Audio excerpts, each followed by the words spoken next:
particular form of tyranny, we call it democratic despotism, if that's not us exactly.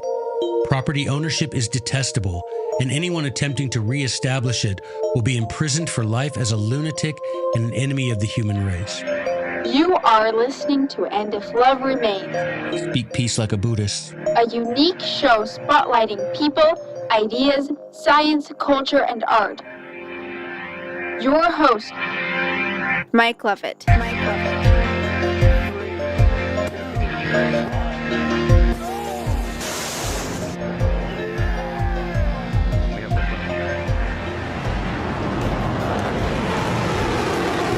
Hello, ladies and gentlemen. You are listening to that great podcast in the sky. Hi. Welcome to the show, and we've got Joe Wolverton again, gracing us with his presence here on And If Love Remains. Joe, I want to start with a quote. We're just going to jump right in here. Let's do it. All right? Let's Okay. speak peace like a Buddhist. Name this author. Too frequently, this same little man is the most cowardly and effeminate in the nation. A stranger. Joe Biden? Wait, Oh. you might be right on to something though. A stranger to the powder of battle and hesitant. George Bush. Hesitant on the sands of the tournament, not only without energy to direct men by force, but with hardly enough virility to bed with a common woman. Who wrote that? Tom Cruise? I'm sorry, what is Tom Cruise? Who wrote that? Who did I get full-blown AIDS from? Full blownsies? Who wrote that? Who wrote that? Étienne de La Boétie. Give him a Tootsie Roll. You are correct. This is from his, not just his greatest work, but his only work. Well, he wrote a few sonnets, you know. Okay. He wrote a few love sonnets, and he was... So he knew how to bed a common woman. I don't know. Stephen, as we called him around the house, Stephen, he never invited me to any of his soirees. Okay. But I'll give him the benefit of the doubt. Somebody who wrote that, I think, had a... But he wrote it when he was 18. Had enough virility. Well, everybody had enough virility. I'm sorry to say, if you don't have virility when you're 18, you're never going to have virility. That's true. So that's true. But that does, yes, you are right. It's from Stephen. Étienne de La Boétie. How do you say that? Boétie. Boétie. Wow. Those French really know how to spell. The Politics of Obedience, which we are reading and is an amazing book. And it is so incredibly poignant to the day that we are living in. I think I mentioned this to you before. I had a conversation with a good friend over Facebook about how we're kind of seeing the end of the American Republic, which you and I have discussed about. That's right. Probably long past. Right. Yeah. But we've seen those days are behind us, and now we're fully in empire, probably the downfall of empire mode. Right. And the question comes, like, how did we get into this place? How do we find ourselves in a place where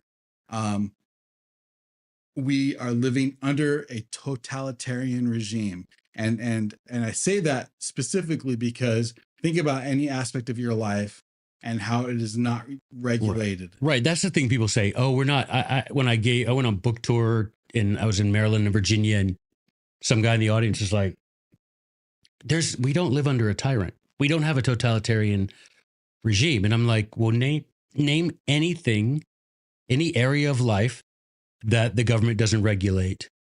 Name one aspect of your life, because literally from birth to death, there is some federal regulation in that area. Right. There's no, that's the definition of totalitarianism. The totality of your life is bounded by federal regulation. And there's no I mean, you can't, I don't care how liberal if you're progressive or liberal or socialist, you probably think that's swell.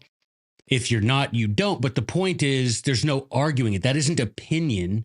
I mean, go down and look at the Code of Federal Regulation. It's thousands and thousands of pages, literally down to, how many rodent hairs can be present in peanut butter. Right. I remember when we bought a house for my dad and mom, and they were the federal estimators. What do you call those? What do you call them when they go to a house? Oh, not actuaries. Not estimator, but you know what I'm talking about. Like they went appraisers. Appraiser. That's the word. Thank you. Show him what he's won, Johnny. So the appraiser, no, well, someone else lives there. That's another story I have. That's a creepy story. But at the house, the guy came out and he had a ruler. He didn't even have like a tape measure. He had literally a ruler, and he measured the rise of the stairs. And he's like, oh, these stairs are 10 inches. They have to be no more than 8. He's like, they're 3 steps down to the patio area. If there's 3 steps or more, federal regulations say you have to have a handrail. I mean, I'm not even kidding you. And so there is nothing that the federal government doesn't regulate, or at least attempt to regulate. The regulations on the books, whether they're followed or not, is another question. But we do live, in point of fact, without any room for argument, a totalitarian government. Right. And even and one of the ways I like to think about it is there any aspect of life you may feel free in? You may feel free in certain aspects of life, but can that freedom be taken away for any reason at any time? And the answer is always yes. Yes. That's like, I remember going to the first time I went to Monticello, and they were talking about how Adams and Jefferson had a correspondence. They had a falling out, and then they came back together near the end of their lives. And one of the things that, Adams was saying about slavery and how it was immoral, and how he doesn't, Jefferson, he basically was saying, Jefferson, you should be careful. You got all these slaves, 100 slaves, whatever it was. And Jefferson says, all of those guys have access to weapons. If nothing else, they have access to machetes. And he's like, I sleep 200 feet from them, and I sleep in complete repose, and I'm not afraid at all. Now, the point of that is saying even slaves have some measure of freedom afforded them by the master that allows the slave the freedom he needs to accomplish the design of the master. So there are very few people without any freedom whatsoever. Right. But the moment you put your freedom on a sliding scale, and the finger that moves that scale is government, you're not free anymore. Right. You are as free as any slave. You have unregulated freedom inside the sphere that the hand of government allots to you. Right. Period. Which is why, I love, and I believe it's Patrick Henry. I love it when he's fighting against the Stamp Act, and he says something to the effect of, I don't care if it's 1 penny that they're taking from us. Oh, that was Sam Adams. Sam Adams. Okay. Another great hero. I don't care if it's 1 penny, but the point is that they can take it. It's the principle of the matter. Mm-hmm. And we need to start thinking about it in those terms. And that's what this book, the Politics of Obedience, I mean, it is a gut punch. Oh, yeah. To all of us, because we realize it's our fault. Yeah. I mean, there's a lady that has a pretty popular radio show, and I was on that, and she was saying how did we let them take away our liberty? And I'm like, well, no one took your liberty. You gave it to them. You gave it to them. You did nothing to, if a thief comes in your house, I mean, literally anybody's going to try to stop the thief in some regard, whether the most passive person who just hides in a room and calls the police, mm-hmm. The idea is you're going to stop the theft. Or if you're like me and you put 3 slugs in him by the time the door closes behind him. Right. The idea is you're stopping the thief. And so, but government, we don't stop the government in any way. They don't. The traditional example I give is, no one comes to your house every morning and forces, escorts your children to public school. You literally either put them on a bus or you drive them. You take them to the indoctrination camp yourself. Yeah. They're not forced to go, right? But you do that. And so we don't have our liberty taken from us. We gave away our liberty in exchange for what? Luxury, in exchange for ease. But literally, that's the oldest story in the, recorded history, is exchanging liberty for safety, for ease, for luxury. Well, and that's and it's interesting because I've thought the same thing. First of all, the genius of this guy to come up with these ideas is incredible. Mostly because I agree with it. No, I'm just kidding. He is a genius. And I thought one of the people that he excoriates are the ancient Israelites. He talks about how awful it was that they denied God as their king and wanted to have a man-made one. I mean, it's the most bizarre story. It's the most bizarre story. Hey, you know how you're God and you're our monarch? Yeah. We want a corrupt human being to enslave us. Right. And send us to wars. But what was the reason? Here you have the Israelites, wanderers in the desert, as it were. Even after they were settled on other side Jordan, they still weren't the sort of prosperous kingdom like their neighbors. They didn't have that, that lifestyle. And so to them, they were like, well, if we have a king, not only do we know who to blame, right? Because you can't blame God. Because think about it. This is the thing, guys. If you have a king and things go south, you can blame him.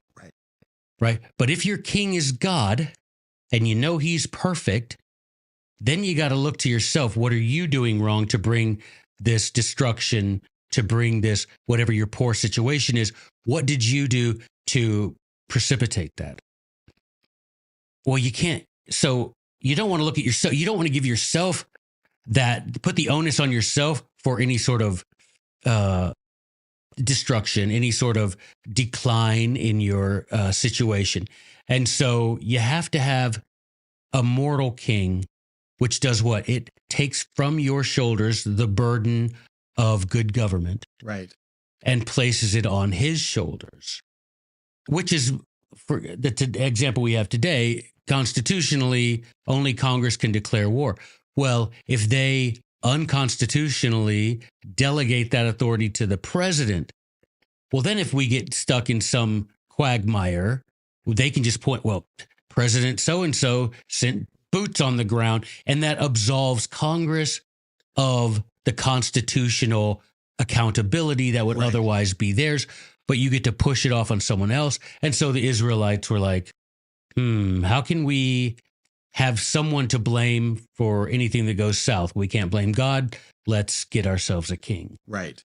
No, that's 100% right. And you see that. I know, it's always right. And you see, and you see that. And I love that example you gave about, Congress abdicating their responsibility, and you see that in every piece of legislation today. You see, they will never, say, I think my favorite phrase that I see in some of these bills is something like, as the director, dictates, or or as the, as the bureaucrat who has not been elected determines. Right. Yeah. And that's their thing, right? It's all, or you see even the, any executive order, the first line of every executive order is, in accordance with my constitutional authority. Right. And then it's like, I control all means of production. In a case of a national, I mean, we had Obama do that, right? In case of a national emergency, a civil disturbance, then the president thereby assumes unilateral control of grocery stores, of water, of water facilities, of the energy grid, all of this, right? He did that. And the first line is pursuant to my constitutional authority, which is, but what are you going to do? Are you going to argue it? Right. You don't know the Constitution. People today, I mean, you do, but people today don't know. What are you going to say? Does the president have the authority to go to war? If you ask conservatives, self-described conservatives, does the president have the authority to send American troops overseas? I bet 90% of them say yes. Right. I think you're right. And I think And probably 90% of those 90% are happy about it. absolutely. I was going to say, and even those that may have questions about what the constitutionality of it will justify it by saying it's a good war, or we need to protect America's interests, Or democracy. Democracy. Yeah, we need to spread democracy through the world by bombing people who refuse our empire. People who hate us for our freedom, we've got to kill them. Yeah. Particularly if they're brown and have oil. Right. Oh yeah. The oil part's important. Or if in any way they're going to push against the Federal Reserve, the almighty dollar. Or if they are the home of a corporation that pays the big guy millions. Yeah. Yep. Or if we just need a How do I become the big guy? right. I want to be in someone's phone as the big guy. Like, you know what I mean? Yeah. Like Hunter Biden has his dad in his phone as the big guy. Right. I want to be, I don't know about big guy. Maybe I want to be like him. I want to be in someone's phone as him. Like I'm him. Like I know, and I know that that's not good grammar. I know that, but no one says I'm he. If you say that, people are gonna be like, okay, dude, come on. That's a good question. That's a good thing.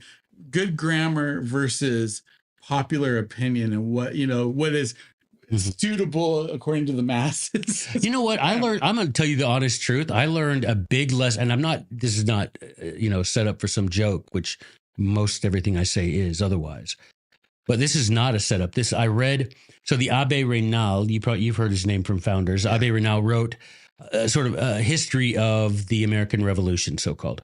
And Thomas Paine, did I say Sam Adams? No, Thomas Paine. I don't think I said a name. Thomas Paine wrote a letter to the Abbé Raynal, sort of correcting him, saying, you weren't in America during the revolution. I was. Let me correct certain things you had wrong. And that's what the letter is. But at the beginning of the letter, it's so powerful because I consider Thomas Paine, one of the greatest essayists ever. And I really don't think, had there been no common sense, had there been no American crisis, I don't think we could have won that war. But apart from obviously the French helps, let's be honest. But right. Anyway, at the beginning of that letter, Thomas Paine kind of excoriates. Well, let's not say it that bad. It's not excoriates, because that means in Latin that he took the flesh off him. He didn't do that. But he corrects, he edits in a sort of giving counsel on effective writing to the Abbé Raynal. But he taught me a lot in that letter, because Thomas Paine says, look, there is the proper, correct way to speak and write, but then there's sometimes you derivate from that for the purpose of persuasion. Mm-hmm. And that really, because I rarely do that, or at least prior to that, I always think, okay, this has got to be, when I say something, it has to be proper, grammatically correct. When I write something, it has to be grammatically correct. You have to have subject-verb agreement, the whole thing, right? Don't end with a preposition. Everything like that goes through my head until I read this thing from Thomas Paine. And like, better still is for my communication to be persuasive rather than to be punctuated correctly, as it were, right? And you find that to be true in, for example, essays written by Mark Twain. He's very good at that. And just using language as a tool, right? Rather than using language as a ruler. Oh, that's interesting. Right. And when Thomas Paine wrote that at the beginning of that letter to Raynal, I was like, I'm going to start doing that. That's interesting. I just finished an interview with Tom Posen, who's a music theorist. And one of the things we discussed was, what came first, the chicken or the egg? Now, what came first, the writing of the music or the, or the theory that maybe that music was based off of. Right. And I loved his answer. It was just kind of similar that it's, it's the, they're two halves of the same coin. Right. In other words, the purpose of language is to convince, and the purpose of, convincing, and you have certain forms of language to help us do that convincing, but if you have to choose between one or the other, it's always better to convince versus to use the form. Yeah, I mean, you don't want to seem ignorant Right. of those rules, but it's kind of like driving. No, you want to know that you should have your hands at 10 and 2, and you do, but you don't. No one drives like that. Right. Right. And if they do, it looks weird. And so I kind of do the same thing with language. Know the rules and know when you can violate them without appearing ignorant. And yeah, the purpose of language is to communicate. Yeah. And if I'm using words and I noticed this in my early writing for the New American, dude, I'm just sitting there using language that is so turgid, that is so 18th century. And it's heavy to read. It's hard. It's difficult to read because the language just goes over everybody's head. Yeah. Whereas never use a $5 word if a 50-cent word will do. You don't, I'm big on not improper capitalization and subject verb agreement, but there's a way to communicate that's persuasive. And I think that's more valuable than being always grammatically correct. When you hear, like, when I read somebody like C.S. Lewis, for example, Right. I mean, he's such a master at that because he's very clear and he is very persuasive. Yeah. But at the same time, and you never, like, I never feel like I'm, I feel like I'm always having a dialogue with the work as opposed to, right. It being kind of thrust upon me. Mm-hmm. Yeah. And you don't want to seem, and this is what bothers me to this day when people write and they'll send me things and say, oh, will you look this over for me? And one of the, I think, biggest sins committed by people today who are trying to write and be persuasive in their writing is they try to be impressive more than persuasive. Mm. And it's like, first of all, you're not going to impress. The people that you're trying to persuade aren't people who, A, are easily persuaded, and B, they're not impressed by your vocabulary. Yeah. They're more impressed by your understanding of the issue and your ability to clearly communicate the basics of that issue in a way that propels people to take action. You know what I mean? Yeah. And anybody who out there, if you Google me and read my early articles and what's funny is my first article was purchased, a use purchased by McGraw-Hill, and it was put in some U.S. history textbook, which is so funny that I'm like, that's one of the worst things I've ever written. And here, it has my name in it and everything. It's like in a textbook. It's so terrible. Right. But it is. It's so swollen. It's so hard to get through because you're like, I get it, Joey. You've got an enormous vocabulary and you're trying to show it off. It's like literally sitting there in your mind with a thesaurus. Okay, what can I say for this that sounds more erudite? Right. That shows off my education. Right. As opposed to, how can I get people to take action when they it's like that quotation where it says, Cicero, what is it? Cicero, when I read Cicero, it makes me want to stand up and clap. When I read Demosthenes, it makes me want to grab a sword. Right. Yeah. Well, I want to be Demosthenes. Yeah.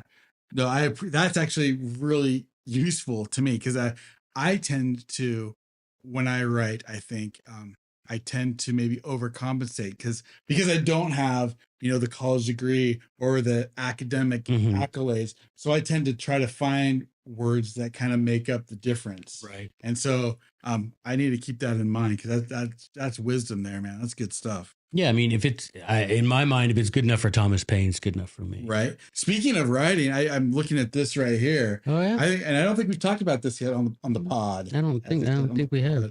And this is a new version of the pocket-size Declaration of Independence and the Constitution for the United States of America. Now, with the introduction written by your humble servant, the man, the machine, the legend, Joey. I don't even know. Monsignor. Yes. No, I think this is quite a big thing. Dude, this is the thing about this. All right, guys. So there you go. You get your thing there. It always bugged me that so now the John Birch Society, who publishes this, is the only publisher of pocket constitutions to have the correct title of the Constitution on the cover, which you think may sound pedantic, but I don't think it is. If you're someone who's producing, publishing, printing pocket constitutions, and the idea is you want people to read it, to revere it, to respect it, to apply the limit, to be able to stand as sort of sentinels on the walls around power that are erected by the Constitution, you would think that the actual text is important to you. Right. Which, if you turn to the preamble, and this is what always bugged me, like you literally turn to the preamble of the Constitution. You all know it from Schoolhouse Rock, right? We the people, all of that. But you're going to ordain and establish this Constitution for the United States of America, which I'm like, you could literally open, and the very first paragraph of the Constitution provides the title Right. preferred by the founding fathers. And what's the difference between of and for? Like, what's the implication? Well, for obviously means for their benefit. It's for you, right? Of the United States means that it's more like this occurred. This was like that the United States existed as this union prior. Well, it didn't. The Constitution, ratifying the Constitution, reformed the Union, right? That's what a lot of people don't know about. Even the Declaration, you know, before that, the reason there was like no convention to adopt the Articles of Confederation, our first Constitution, was because the idea was there was only going to be a union long enough to defeat the common enemy. Right. That after the war with England, if it was won or lost, either way, the confederation of those states would be dissolved because the purpose for their union, and this happened throughout ancient history, right? Throughout mostly Greece, you would have these confederacies form for the purpose of fighting some common enemy, or for the purpose of accomplishing some trade design. But after those things were accomplished, those ends, the purposes were accomplished, then the union, the confederacy, would dissolve into its component members. And that was the idea here too. But nobody really knows that because we preach that this is one nation, right? Indivisible, when that the founding fathers would never agree to that notion. And so Constitution for the United States, you know, we created this as something that would be for our benefit, right? It's kind of like, you know, in the Bible, it says the Sabbath was created for man, not man for the Sabbath. Right. Right. The Sabbath is supposed to be for man, not man for the Sabbath. So this is a Constitution for the United States, not of the United States. Right. And the thing is, why couldn't you just open most people are not going to recognize the distinction. Right. So if you revere this document, if you respect it, why not give it to me, that from the jump says anyone who has a pocket constitution that has the incorrect title in the front doesn't care as much about it as the John Birch Society, because they went through the expense. Because when I got hired there, I said, look, one of the first, because the job they created for me was constitutional law scholar. I'm like, okay, well, the first thing I want done, I want that changed. And they're like, well, that's going to cost a lot. We still have a lot, you know, an inventory. I don't care. Right. We need to do this. And so when it came up, they said, okay, we're putting the right title on it. And like Mike said, they gave me the great privilege of writing the introduction. And so it's a copy of the Declaration and the Constitution for the United States, not of the United States. And you can get that jbs.org. You can get them by the box, they send them in, I think, wrappers like 20 or something like that. Anyway, get this. Yes, I'm very proud to say that we are the only publisher that has the correct title. That's not insignificant. Not to me. It's not. I mean, cool. If you want to claim to be, you know, to someone who reveres the Constitution, you'd think you could put the correct title on the cover. You know what I mean? Right. And I also think, like, as you were talking about the difference between for and of, I think there's also an implication of like if I were to hire a handyman for some work, That's different. That's different than like, you know, a maybe somebody who a landlord, you know, saying this is my property, and on behalf of the property, I'm going to fix this. Or if you're an owner, you're going to hire somebody to do something. In other words, we hire government to do a certain specific thing that is contained within this book. Right. They exist for our benefit. That's right. Or they cease to exist. Right. Right. And that's the other implication is that we can dissolve the union. Like we can say, like, you guys have gone past, you've broken your contract, and the supreme law of the land isn't the Constitution. The supreme law of the land is a voluntary association that can be dissolved at any time. Vox populi, vox Dei. The voice of the people is the voice of God. Right? We are the ultimate sovereigns here. And that is a constitution for us, but if it's no longer for us, then it's against us. Right. And that isn't to say that the text of the Constitution is wrong. You can't point to a provision in the Constitution that provided for the mess we find ourselves in. No, the problem is we, the people, you know, there are two great qualifiers to be able to be a self-governing society: education and virtue. Neither one of those things do we have. Right. And so it's not that we don't even have the desire. We don't know how to do that because we're not educated and because we're not virtuous. And so we aren't able to govern ourselves. Just, you know, anybody, you know, what's the thing when they ask someone, are they, you know, when you have an all points bulletin, right? An APB for someone, he's, you know, armed and dangerous. Well, why can't we let him out? Because he's a danger to himself and to others. Well, that's the thing. We're incapable of just roaming around free because we don't have the education and we don't have the morality, the virtue. We don't have that. And so this is a good example. Like the word government, right? It comes from the Greek word kybernon, meaning to steer a ship. Now imagine, this is such an easy real world thing. Imagine you're on a cruise ship and you have a captain who literally steers the ship. Right. If the captain dies and I say, do you know what? I'm going to be a hero.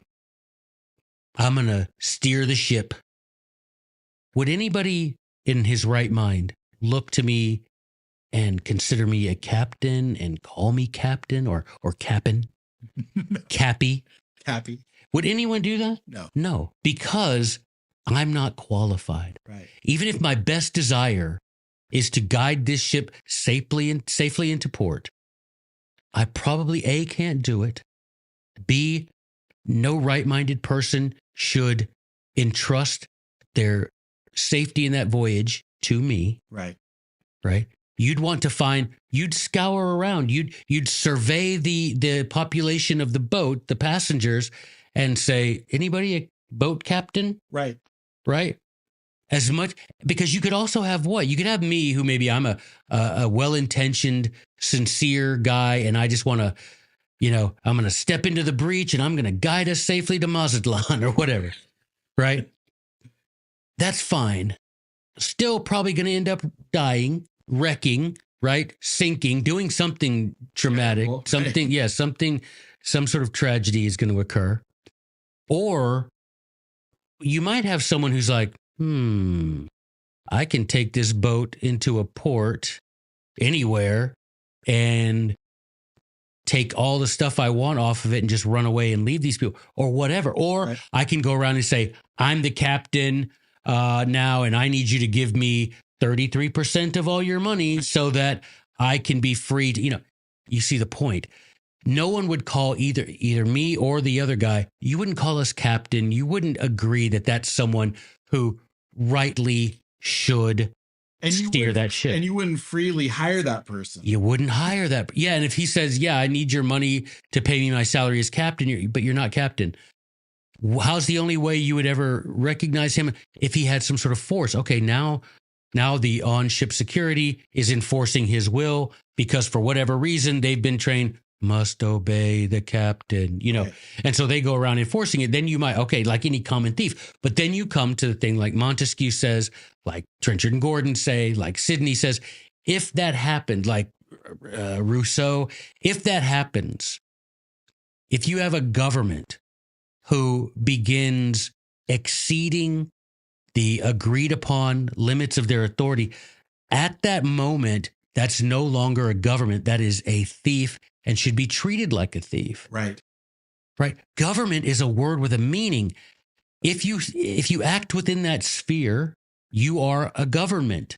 If you don't, I don't know what you are, but you're not a government. You're some sort of junta. You're some sort of cabal. I don't know what you are. A dictator, a tyrant, whatever word, but you're not government. And I think, and this is again goes back to our first discussion about the politics of obedience. I love how it's pointed out that there's three kinds of tyrants. Yep. There's the ones that gain power because of heredity, because their dad had power. Right. There's those that get it through war and just take what is theirs. Right. And then there's tyrants that are elected, that the people actually choose.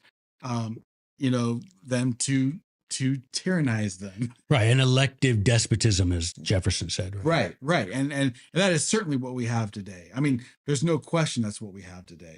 Oh, yeah. Is a freely elected, and I don't think we're even freely. I was going to say, it's funny that has become almost it's become so corrupt that even the elections have to be suspect, and it's always and like bank errors are always in favor of the bank. Yeah. These errors always seem to be in favor of the regime. Yeah. I remember someone saying to me when I was in college, I was at I forgot what the group was called. It was college Americans or something like that, and it was one of the guys says, if it wasn't a design despotism, the errors that they make would sometime fall to the favor of the people. Yeah. If it was just stupidly, blindly bungling around, like, if I were suddenly the captain of the ship, right, I could accidentally do something. I could accidentally steer into the Gulf Stream and make it good just by accident. Right. Once in a while, my mistakes would redound to the benefit of the passengers. Right. Twice a day. Right. But that doesn't happen here. And this is the long train of abuses and usurpations. You see the designed despotism. But the thing is, Mike, and this is something I've made so many videos and written so many articles about this, and nobody pays attention. And it drives me crazy. This is one of the things Aristotle describes. How does a commonwealth become a tyranny? One of the last steps is to destroy the integrity of elections. I mean, you realize he wrote that, 2,300 years ago. And he's saying, look, here are all the steps. And you follow the steps in Aristotle's Politics. For those of you scoring at home, books 5 and 6 in Aristotle's Politics. And one of the things he says is, look, near the end, if all other efforts have failed, the ace in the hole for the cabal is to destroy the integrity of elections. Right. Because then you not only have the people saying, well, I'm not going to vote because it doesn't count anyway, but you also are able to manipulate that attitude into putting into power anyone you want. Because you have, like we saw in 2020, it's a win-win for the tyrants, because they can say, well, first of all, how dare you say we don't have free elections? Right. How dare you, sir? That is the foundation upon which democracy is built. Right. Right. And then you have the other way. Anyone who questions it becomes someone who's what? Unpatriotic, who's a little bit crazy, who's jealous, right? Anyone who questions it. Right. Right. And so you have that bit of it. I'm upholding democracy because I'm declaring the elections free. And anyone who says otherwise is cast as unpatriotic and a bit crazy and a bit conspiratorially minded. Well, and there's a magician switch that happens even just in the language that they use, that you're using on behalf of them, which is that somehow democracy has become not freedom, but democracy has become the God that we all should aspire to, and I think that is just a fundamental mistake that allows us to go to war for democracy, to uphold terrible elections, to say that the Supreme Court has final say. Like, all of these problems happen because our number one principle is democracy, which ends up not being democracy, but that's our number one principle versus liberty and freedom. Right. One of the things with regard to that, it's like every time we do these podcasts, it's like I end up giving homework, which is something I never did as a teacher. But one of the things I would say is read John Quincy Adams' Monsters to Destroy speech from, I think it's 1824, maybe 1820, maybe. Somewhere around there, 1820s, the early 1820s, the Monsters to Destroy speech. If you can find that, read, you can. Just Google John Quincy Adams, Monsters to Destroy. You'll find the text of that speech wherein he says, look, we cheer on everyone. We pray for everyone to be free. Any effort to be free, we cheer that on. But we spend blood and treasure only for our own freedom. We go not abroad in search of monsters to destroy. Right. Because he says, ultimately, if we do that, we'll become one of the monsters, right? We'll become the empire. And that's what's happened. That's exactly what's happened. Right? We do go abroad in search of monsters to destroy. Why? Well, someone is pulling the strings. Someone's calling the shots. And we literally go abroad in search of monsters to destroy. Right. And we've become the monster. And it's interesting. It's well documented. And this is things that I think about. It's well documented that we have toppled governments to put in those that would favorably be in favor of the United States over and over and over again. We've corrupted elections ourselves. Oh, yeah. In other countries, we have done all sorts of things to uphold and expand the American empire. What makes anybody think they would not do that to ourselves? Like, so how are we immune to that same power and hubris? We're not. And that's the thing. Patrick Henry, you mentioned him earlier. I mean, incorrectly. But it's true. Erroneously. I repent. There you go. That's Sam Adams. Sackcloth and ashes, please, sir. But Patrick Henry said, he's like, why? I have but one lamp by which my feet are guided, and that's the lamp of history. Right. I know not how to judge the future, but by the past. And he was right. We are not special in the sense that we don't need virtue and education to remain free. We need that, and we don't have that, and thus we are not free. We're as free as our masters allow us to be, which maybe we're freer than the slaves on some other plantation. You're still a slave. Still a slave. Right? It's like the Daniel Webster. They promise to be good masters, but make no mistake, they intend to be your master. Right?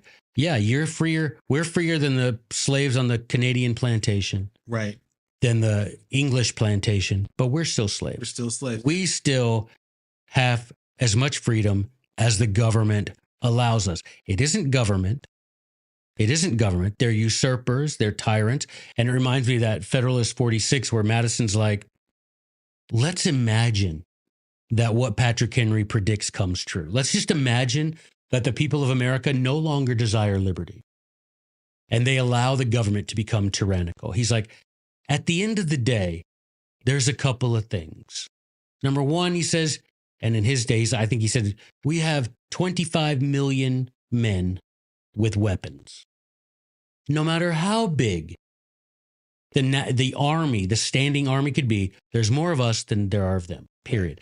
And the second thing he says is Americans surely would be as ferocious in their fight against American tyrants as they were against British tyrants, including, he says, using the force of arms. But we don't. And it comes down to Why? Because we're comfortable on the plantation. Yes, occasionally we get treated unfairly, but for the most part, the plantation's pretty comfortable. But that's because we were born and raised on the plantation. If we were educated, the first step, we would know that there was a time when we were, before the plantation was founded, when we were really free. We would know that other times in history and around the world, there was a time before the plantations were established. And if we were virtuous, that wouldn't even matter because we would never submit to a tyrant who places himself above God. But take away education, take away virtue. And it's like that, who's that? Étienne de La Boétie, who says, I'm going to give you an infallible criterion, he says, right? This is a way to judge the intent of your rulers that will never fail. If they promote licentious pleasure, if they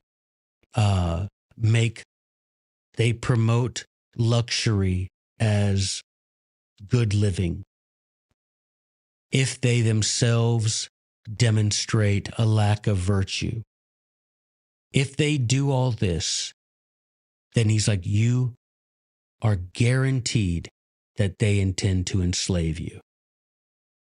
If they promote education and virtue above all other things, then they intend to be the free leader of a free people.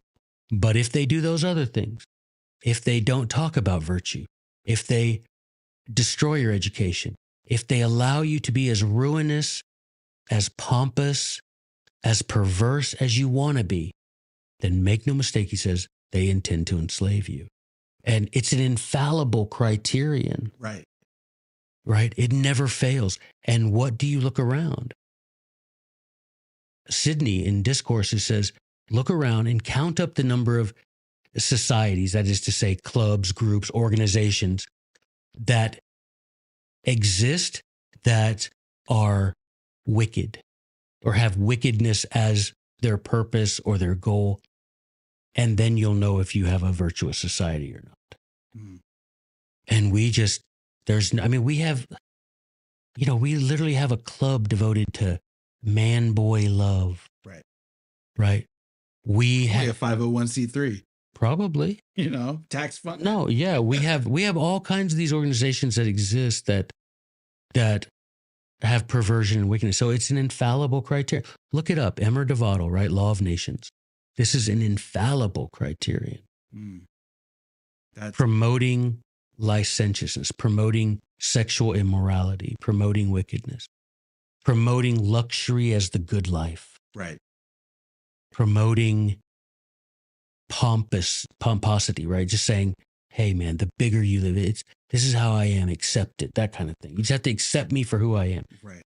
Yeah. Jesus never said that. Right. And this goes back to the, one of the points I was saying is that,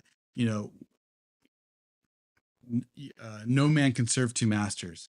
If your highest ideal is you and your family's liberty, you're going to live differently than if your highest ideal is wealth. If your highest ideal is living the good life.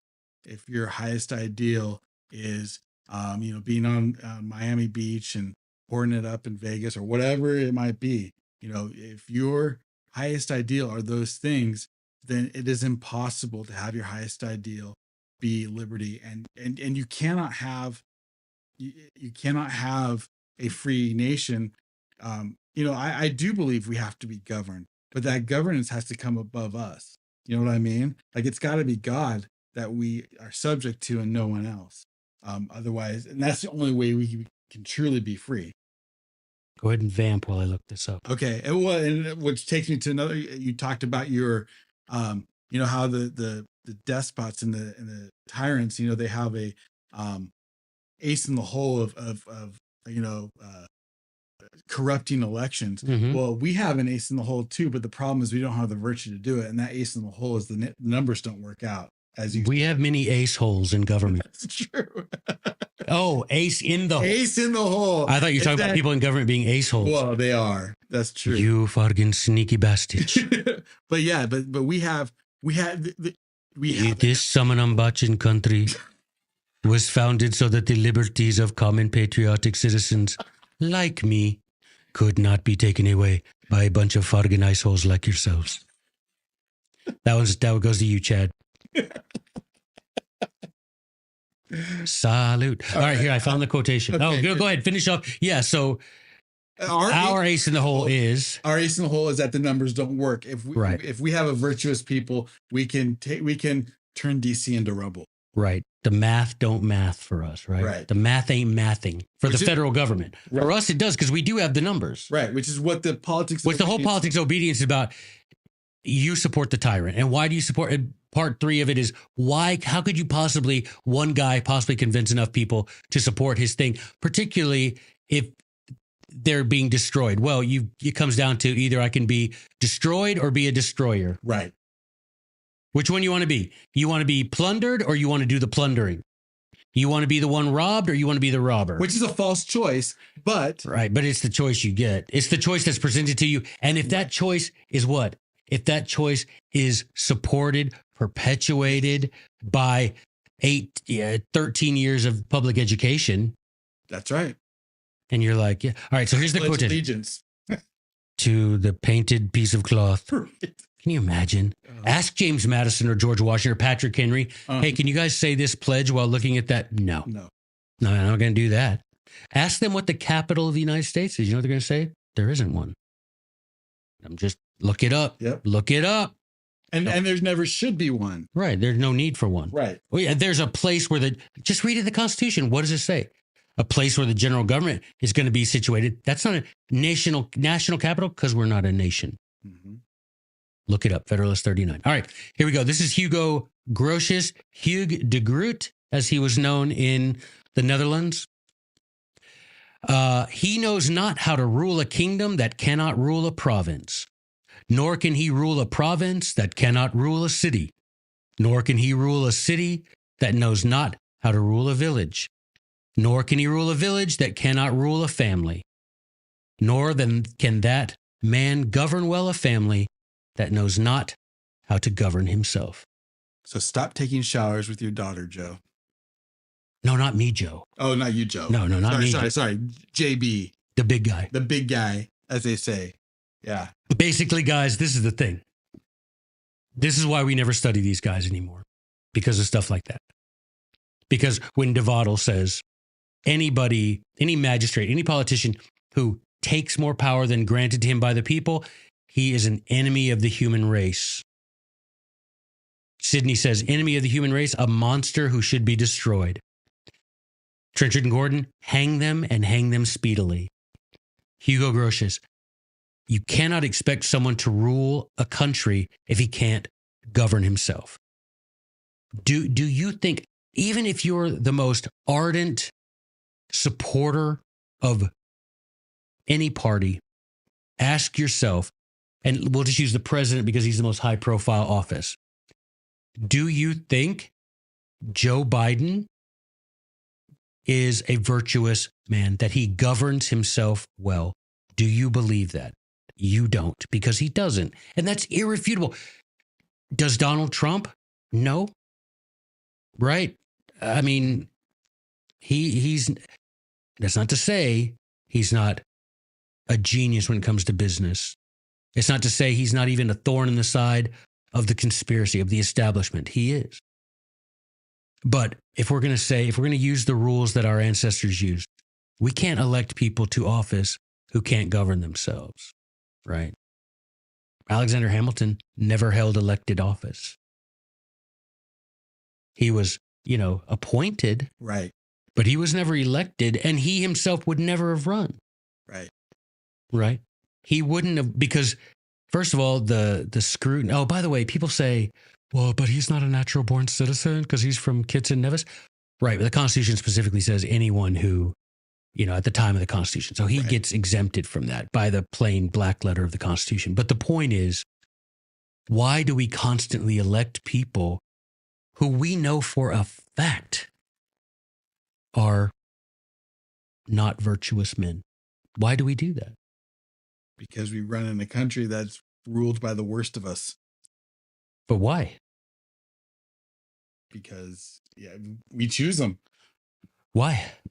Because we're not virtuous ourselves. Yeah, we don't want to be, you don't want to be told what you're doing wrong. Right. Right. If you're sinning, you ain't going to church. Right. Because that's the thought. You're like, I don't want to go to church and hear how I'm doing all these things wrong. If you belong to a church that doesn't believe in drinking alcohol and you drink alcohol all the time, you don't want to go to church and hear how it's wrong to drink alcohol. Right. So if you're in a country, as we are, composed of mostly people who are comfortable with their corruption, you don't want to have leaders who are going to say that, who are going to call out your corruption. Right. No one likes to be called out on their stuff. Right? No one does. No one likes to be told you should be doing better in this. You should be, And so we elect people and all of these guys. And think about why. Like, if it goes right back to what we talked about, like, why did the ancient Israelis want a king? Well, because they didn't want to get called out. They didn't want to take responsibility for their ineptitude, for their sins, for their problems. And we don't want to take responsibility for our sorry lives either.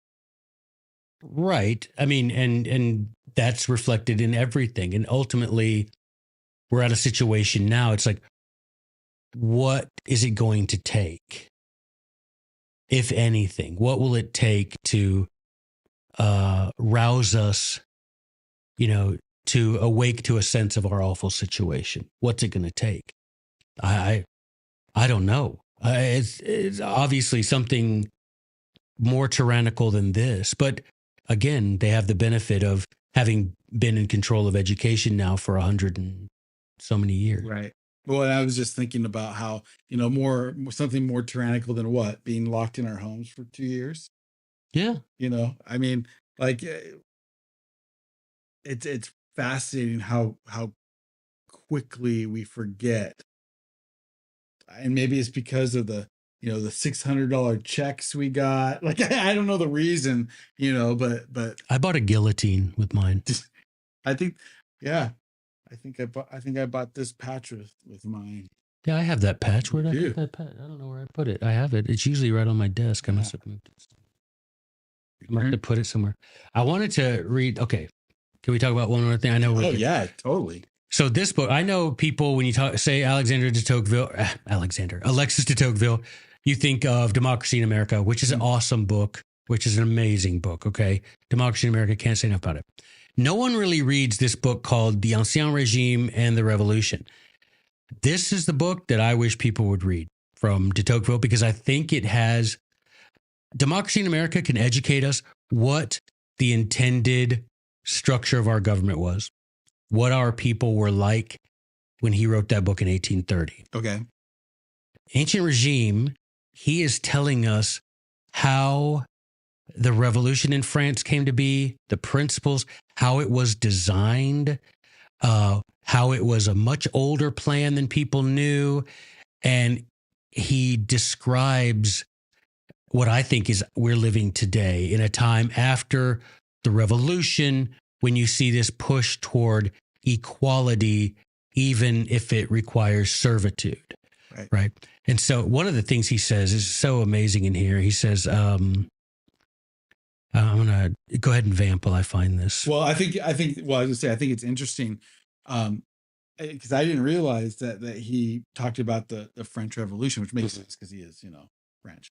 But I think because I've had discussions with people about the differences between the American, what most people call the Revolution, and the French Revolution. And to me, like, one of the major differences was the foundation.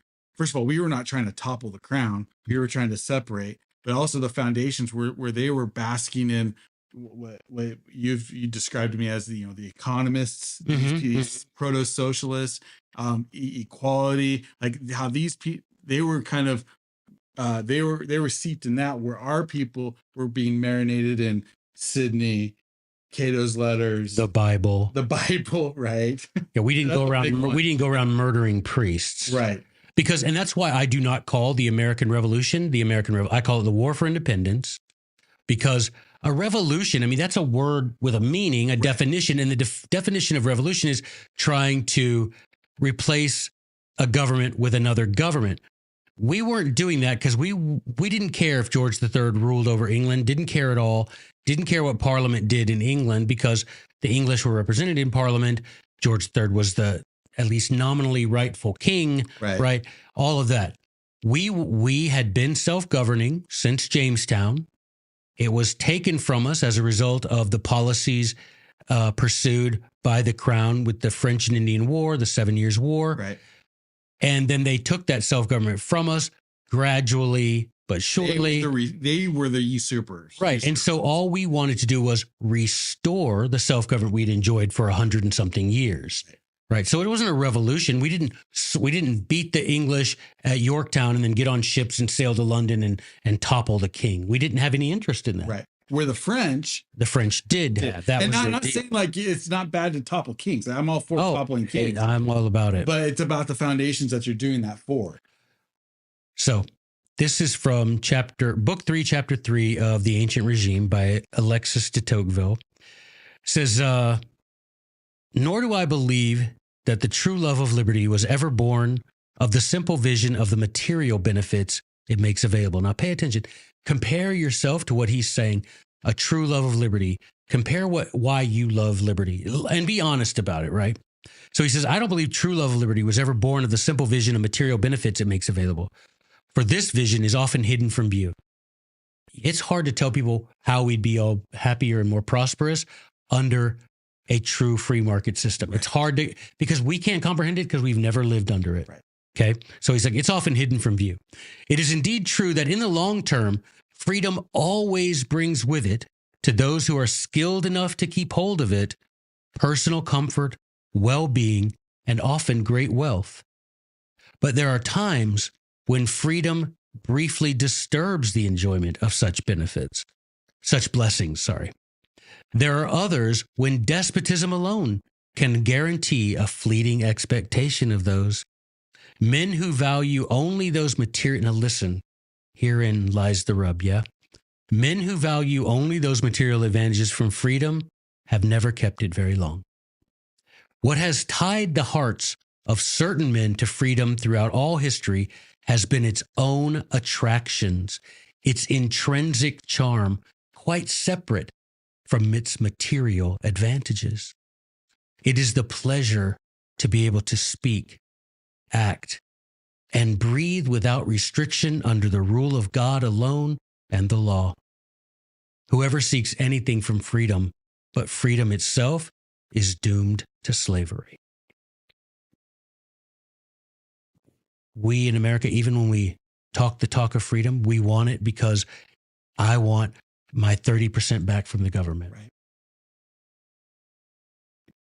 If you want anything from freedom but freedom itself, you're doomed to slavery. Because why? Often, he says, the despots can make life a lot easier. That's why people say, that's right, tyranny is so hard. Rubbish. Right. Tyranny is so easy. Right. You just obey. And you get your stuff. Right. You obey. In fact, the more you obey, the more stuff you get. Yeah, until they decide not to give you stuff. Right. But that's equally as dystopian, equally as, what does he say? Hidden from view. Yeah, that's the Brave New World view. Well, it's equally hidden from view as the material benefit of freedom. But you notice how he says, he's like, often freedom brings with it personal comfort, well-being, and great personal wealth. Swell. But he says, beware, because despotism can give you those things. Yep. You have to love freedom for its own blessing, for its own advantages, which is to speak, act, and breathe without restriction under the rule of God. You know, this reminds me of like people who are converted to Christianity recently. Yeah. And you know, and they have these wonderful feelings because they feel like they've been saved by Christ, and they have been, and they feel like they have a new life, and they do, and their life is beautiful. And then hard stuff happens and they think, wait a sec, this wasn't supposed to happen. Right. If Jesus was really there, he would save me from the hard stuff. Right. And Which there's not a single person in the Bible that has a happy ending story. right. Right. And that's what exactly, Including Jesus. including especially Jesus, right? Yeah, especially Jesus. And so that's the exact thing. Having freedom as your North Pole, liberty as your North Pole from a political point of view, I think is such a, as opposed to wealth, as opposed to material things. Yeah, because you don't get bogged down in the spreadsheet analysis Right. of liberty. You Right. don't have to say, It's the good in itself. right, the pragmatism. You don't have to be utilitarian or pragmatic and say, well, if we had freedom, everybody would get a 30% raise. Fair enough. But the government can give you a raise too. Mm-hmm. When you're arguing solely from a yes, but that's not freedom, you win every argument and you needn't get pulled into the weeds of what I call spreadsheet support Right. for liberty. And if you say like, and I usually hate conversation stoppers, but I think this is a good one. If you say that's not freedom, like I'm not looking for an easy life. I'm looking Yeah. for freedom. I'm not looking to have the roads built for me. I'm looking for freedom. I'm not looking to have, some policeman protect me and my property. I'm looking for freedom. Like all of a sudden that changes the argument. Well, I wanted to read some more from Brother de Tocqueville here in this book 3, chapter 3 of the Ancient Regime. He says, according to the economists, which are like those proto-socialists in the early 1800s, the state had not only to command the nation, but to shape it in a certain way. It was up to the state to fashion citizens' minds according to a certain model that they had predetermined. Its duty was to fill their mind with certain ideas and their hearts with certain feelings considered necessary. Not merely did it want to reform men, it wanted to totally change them. It would be up to the state alone to make different people out of them. The state makes men into whatever it wishes them to be. And then he goes and he talks about, well, one of these economists, these proto-socialists, named Morelli, who wrote a book called The Code of Nature, which hasn't all been translated into English, but maybe we can do that sooner rather than later, thanks to Brother Mike's genius idea. Because I was doing it, but it takes so long. Right. Because you have to not, if you train, I mean, I can read and speak French, but if you do that, it just takes forever. Because I'm not a skilled translator like that. But you can use tools that we have today, like ChatGPT and stuff like that, that can square you away and improve your. And we are going to translation. We are going to expand this Liberty Library. Right. So in this Code of Nature, it talks about. So this is their idea, these socialists, and he says in the paragraph above, there's like, people think that socialism is has a recent origin. He's like, that's a mistake. These theories have been around a long time, he says. And he's like, this particular form of tyranny, we call it democratic despotism. If that's not us exactly. Wow. Yeah. Democratic despotism. So he goes on and he says, so these are their policies, these economists, these socialists. Shared ownership of land, the total equality, uniformity in all things, systematic control over individuals' movements, a regulated tyranny, and the complete submerging of citizens' personality into the body of society. And then he goes to name a few. He's like, all right, let's name a couple of these principles from the Code of Nature. Nothing in society shall belong individually or as property to anyone. Property ownership is detestable, and anyone attempting to reestablish it will be imprisoned for life as a lunatic and an enemy of the human race. Number 2, each citizen will be supported, maintained, and employed at the public expense. Everything produced will be stored in a public warehouse to be distributed to all citizens and to serve their needs of life. That at 5, all children will be removed from their family. At 5, you said? Like kindergarten. At 5, all children will be removed from their family and brought up communally at the state's expense and in a uniform manner. Oh, like they have to be in the same age group all the way through. Oh, and they have to use the same books no matter. You're 12, read this book no matter what. So what? And he says, how we lost our taste for freedom because we mislaid it. The nation, meaning France, longed for reforms more than rights. We want to be reformed more than we want to be free. They longed for reforms more than rights, and it found a willing ruler. And he says, no, so why don't we have this liberty that should drive us to topple the tyrants? Why don't we? No one is equipped to accomplish this plan unless he is capable of conceiving it. Hence the control of government, the government taking control of education at 5 years old. Right. Making us into new creatures who believe that the federal government is supreme, that we are one nation, indivisible, that all of the things, right? That the president can send us to war, any of these things. We can't conceive liberty. We don't know what it is. Yeah. No, we get, and we don't think twice when, Stephen here talks about the, the purpose of young men being nothing but fodder for wars that be sent off for. And there's, I've become so sensitive to that as my boys, have come of age, and and you start to see these letters that that are being sent about, oh, by the way, we can kidnap your kid at any time and send him to war anytime we choose, and well, that's your patriotic duty, Mike. Right? We got to spread democracy, protect the bank. I mean, protect the people of kill brown people. Kill the white people. But yeah, and so what do we have to do? It's like Boétie says in his book, Discourse on Voluntary Servitude.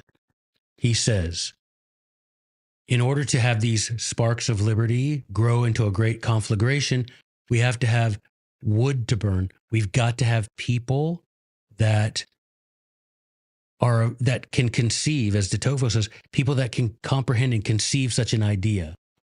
Well, our wood to burn is all being stacked up in these government indoctrination camps and just completely ruined, right? So we've got to keep, as Sidney said, we got to keep these kids hid and unregarded. Yeah. We got to keep them out of the eye of tyranny so that, just like Sidney says, when they come to age, they can bear testimony of their love of liberty by overthrowing the tyranny. So we have an opportunity to have the math work for us, that we can take kids out of public school, that we can raise them out of the sight of the tyrant, that we can inculcate them with these correct, timeless principles of liberty. Have them read this stuff by, what have we talked about?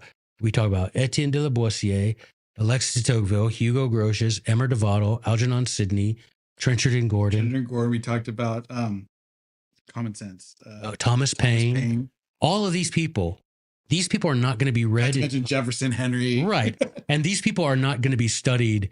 You're never going to read. You might read a little Democracy in America in school. I doubt it. You might read a little. You won't read the part where he describes how America's great advantage was that she never consolidated herself into one nation. You're not going to read that. Right. You're not going to read about how when he got off the boat, the perfume of antiquity and of religion filled his nostrils. You're not going to read that because we know nothing of ancient history and we don't read the Bible. And so, we're, a Christian nation that doesn't read the Bible. That's just all there is to it. And so we have to have a generation of children raised outside of this system, which means we have to have a generation of young women who refuse to have children with any man that doesn't understand this. Mm-hmm. And that we have a generation of young men who refuse to bow to the effeminacy, which is sort of the passport for, modern comfort living, right? And so if we have enough people do this. And frankly, families that refuse to give their kids up to slavery for a tax refund. Yeah, exactly. We don't, you're never going to defund the public schools, but you can depopulate them. Exactly. You can bring your kids home and don't say, oh, I don't know how to find this stuff. Email me, email Mike. Yeah. Look it up, right? Go to jbs.org and pick a subject, and there's innumerable resources available to you there. right? That's just one place. But, go and find these resources and begin teaching your kids. And don't think that you're not qualified. God sent a child to you. You're qualified. And let me also say this, for those that are maybe more my age and have older kids, or you feel like, oh, this stuff isn't for me. It's for you too. Like, even if your kids are grown, even if they went to the public school and they've been through the indoctrination camps, I'll tell you what, learn this stuff, teach your grandkids. I mean, and I also want to say, just like freedom and liberty is a good on its own, like for its own purpose, it's good. You'll get other benefits from it, but it's its own good. So is this knowledge. When you read this stuff, you become a better person. You become, it's not an Excel spreadsheet, I used to say, but just knowing this on its own will make you more virtuous and help you look at the world and with better lenses. And that's all we need, right? That's all we need. And with this podcast, and one of the things I'm trying to do with this podcast, and everything that I do with this podcast, whether it's talking to you, whether it's talking to people like Jeremy Hammond, or Jeffrey Tucker or Scott Horton, or my friend Elias, and some of these music and arts and literature podcasts that I do, like, I want to bring the best stuff to you guys. I because it is the self-proclaimed greatest podcast on earth. I mean, you're just saying.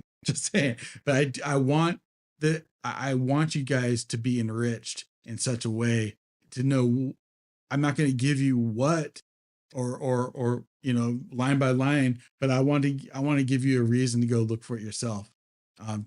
Why is great art great? Why are these works that we're reading? Why should we read Plutarch? I mean, that guy, how old is Plutarch? Why is he relevant today? And when you read him, you'll figure it out. Yeah, and that's the thing. You like I said, I think last time, you spend a few minutes reading any of this. I mean, we just spent a few minutes reading from De La Boétie, reading de Tocqueville, reading a quotation from Grotius.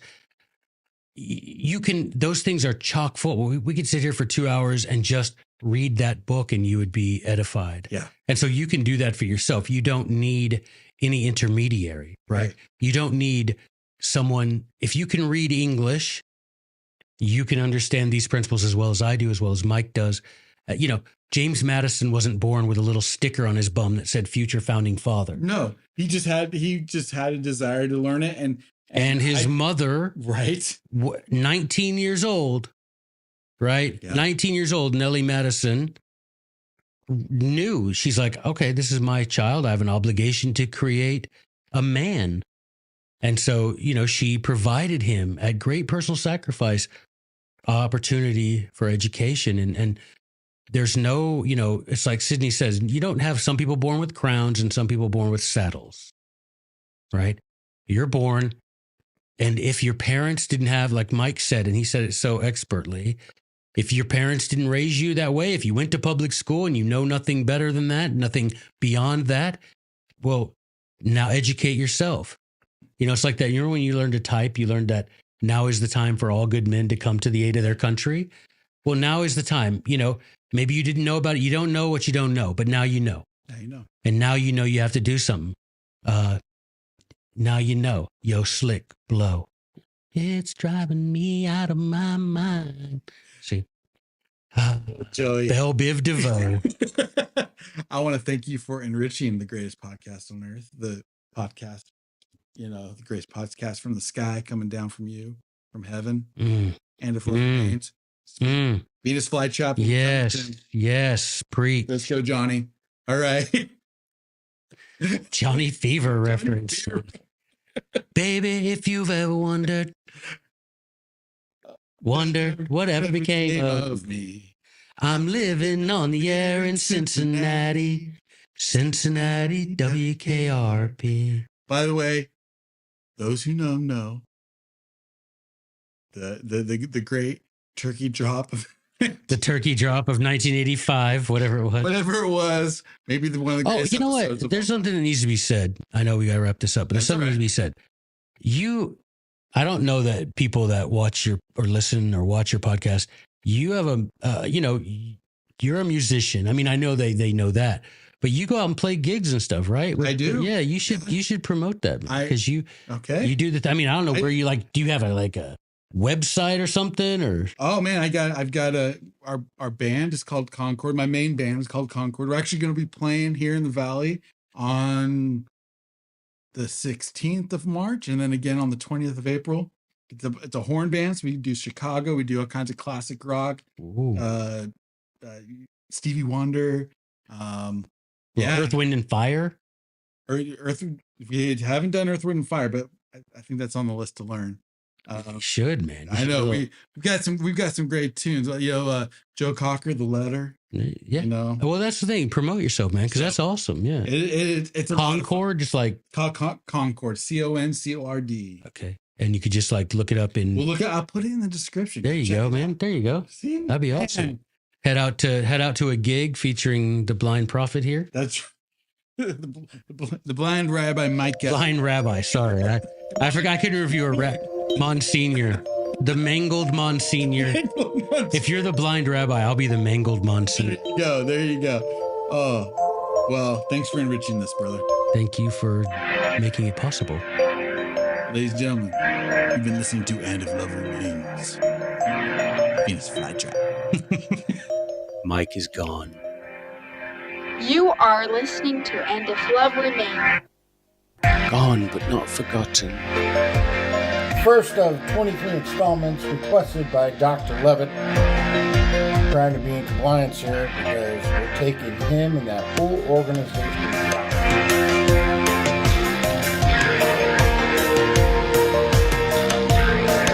Speak peace like a Buddhist.